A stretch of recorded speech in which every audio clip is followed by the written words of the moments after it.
How's it going, everyone? Let's talk about what my least favorite dungeon is in the Ocarina of Time. If you haven't seen my previous Ocarina of Time videos, I do want to state that all these dungeons, in fact every part of this game, is a masterpiece. God couldn't make a game this good. It's just impossible for him to achieve. But when you have a set of levels in this game, it's always possible to rank them, and something has to be last in the ranking.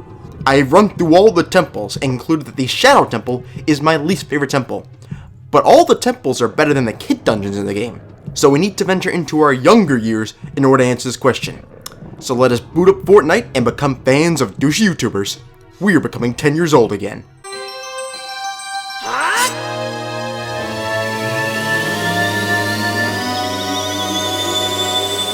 I do love this mechanic in the game. Shit just blew my mind back when I was playing this when I was younger. And for the record, for those of you out here who actually think you can get younger, nope, you grow up, flunk a bunch of college exams, and then work a 9-to-5 job, which is not usually 9 to 5, it's much longer. And you're also wondering how you can blow your brains out an unhealthy amount. That right there is growing up, kids. Of the 3 kid dungeons, I'd say the weakest and my least favorite is Jabu Jabu's Belly. I bet many of you would agree with me on this, or you actually probably figured it out via the thumbnail. Or maybe the thumbnail is something completely random. I don't know, I'm writing these notes well before I pick the thumbnail, so who knows what the dumbest my future will pick.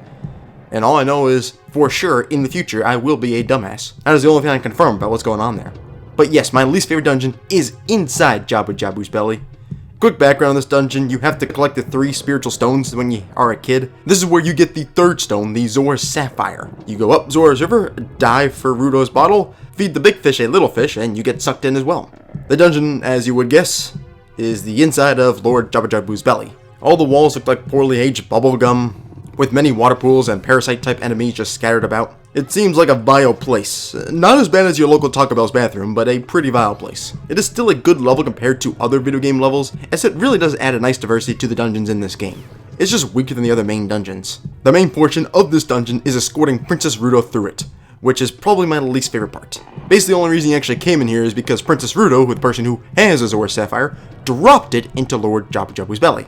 So this leads you on a mission of escorting her around this place looking for the Sapphire. The mission is more disappointing than the mission of getting your fat-ass mom to lose weight. Your first interaction with her is her being quite rude and running into this weird sinkhole. You then have to bring her all the way back to the room carrying her on her shoulders. You really hope she does not have diarrhea, all while she continues to be rude. She does help you stay on switches which you need to hold down with something, and it allows you to progress into the rooms with the boomerang and the tapeworms, but that is kind of the extent of her use. I think my biggest gripe isn't her attitude, or even the unnecessary labor of bringing her around this place, but it's the fact that if she didn't drop the damn stone into the belly itself, you could have got it no problem, like you would have had like 5 minutes on this mission tops. Instead, we complete many annoying tasks in this dungeon. Her story ends by being abducted by this octopus. Looks like he did that lip challenge like from a few years ago. Once you beat the dungeon and save her, you then get the last spiritual stone. But dang, she really does make this dungeon more annoying than the rest. I'd say my other points are more side effects from this. None are actually like major downsides. I mean, it is a good dungeon, it's just the weakest in the game. Like, even if you're the worst team that makes the playoffs, shit, you still made the playoffs, so that's something. The theme of this dungeon is odd. It's not a sacred temple, or an ancient tree, or cavern nestled inside the largest mountains. This is the guts of a fish.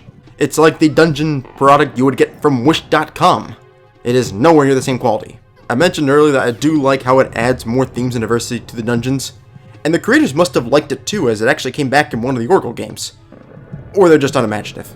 But in comparison to the other dungeons, this theme just isn't as fun. All the enemies just kind of feel like annoying bugs that we would get in our stomach. The challenges and puzzles you solve are based around this theme too, like taking out the worms or tails or whatever the fuck these things are. They are basically hot dogs that are 10 years old and you want no part of, but the theme of this dungeon says otherwise. This is generally not as exciting of a place as the other dungeons.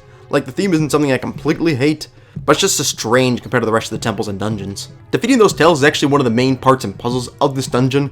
Carrying Rudo around is probably the other main part of the dungeon, and well, I guess as puzzles and tasks go, that's kind of it. Compared to the other temples, these tasks are quite simple and, in some cases, a little annoying. Maneuvering Rudo through the bottom floor are just more annoying as you constantly have to look out for her. Then taking out these dildos that you would get if you're stuck on a budget is also just repetitive. There's a few other tasks here and there, but those two really sum up this dungeon. They don't have puzzles to the scale of the adult temples, but think of the other kid dungeons. Like, you kinda jump through the spider web in the Great Deku Tree, or like you have to light up the Dodongo's eyes in Dodongo's Cavern. And then you got Jabu Jabu's Belly where What, you hit the tail with a boomerang? I mean, I still hate these puzzles. I'll save the true hate for something that truly deserves it. But the puzzles don't do anything to help merit this dungeon being as good as the other ones. The last part I want to talk about are the bosses. I'll start with Big Octo, who I already praised earlier for kidnapping Rudo. The fight is okay, basically you have to chase him around a big spiked room and attack on his backside. It is a tense fight for this moment of the game. You could just spam the boomerang and then use a jump attack with a Deku stick on him that can be a one-hit kill. The main boss is Baronade, a jellyfish controlling parasite. You have to take out its tentacles detaching it from Jabu Jabu, defeat its guardian's jellyfish, and then you finally can finish him off. Use the boomerangs in multiple ways in this fight, which I do kind of like showing off the versatility of the boomerang. As bosses go for video games, I'd say it's a good one. Is it my favorite in the game?